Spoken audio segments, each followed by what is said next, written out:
Hello and welcome, I'm Steelfur of Steelfur Speaks, and this is my keyword guide to every set in Flesh and Blood. This is a guide for new and returning players to bring you up to speed on exactly what keywords were in what sets of the game, as well as sort of what other things you could expect to see in those sets. This isn't a guide that sort of teaches you how to play the game, it sort of assumes you know the basics, but maybe there are some keywords you've missed on your journey through Flesh and Blood, or things you're not so keen on or up to date on. So we're going to explain to you how those keywords work, where they were introduced to the game, and what you can do to pay attention to them.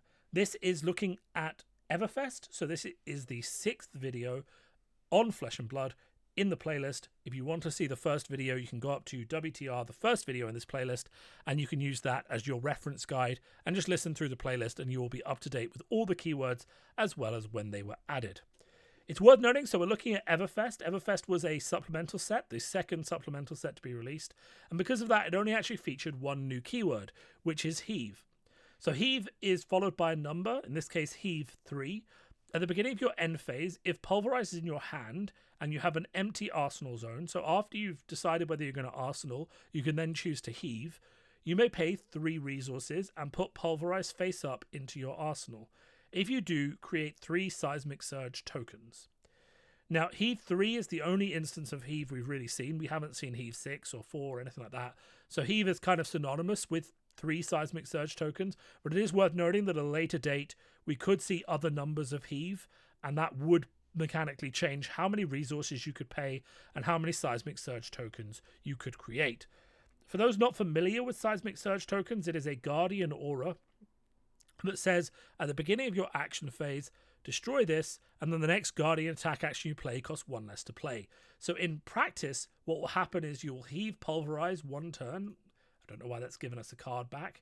And then the next turn will start, your seismic surge tokens will break, and this face-up pulverize in your arsenal will cost 7 resources to play, and you can then play it on that turn.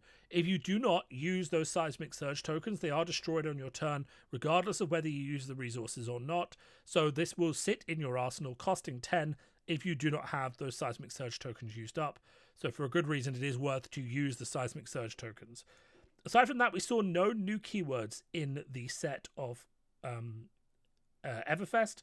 We saw the return of a lot of different keywords like specialization, battle worn on various pieces of equipment. We saw the return of, various other keywords like combo, for example, boost and mechanologist. And most heroes got one keyword or two that matched their class, as we saw cards for everyone. We also saw reprints of things like Arcanite Skullcap, as well as new cards that would become staples. But really, that's it from a keyword perspective. The only thing really you need to know is the addition of heave, which is only in Guardian, as well as the rollout of just additional cards for every class that supported their keywords, and things like Bravo, Star of the Show, who's now on Living Legend and has been for a while, but who had the keyword that allowed him to play any card from the Tales of Aria expansion. And that's Everfest. We're moving on now with this, so keep listening to the playlist. You'll go on to the next video, which covers another set in Fab. Very, very exciting. We're going on to Uprising.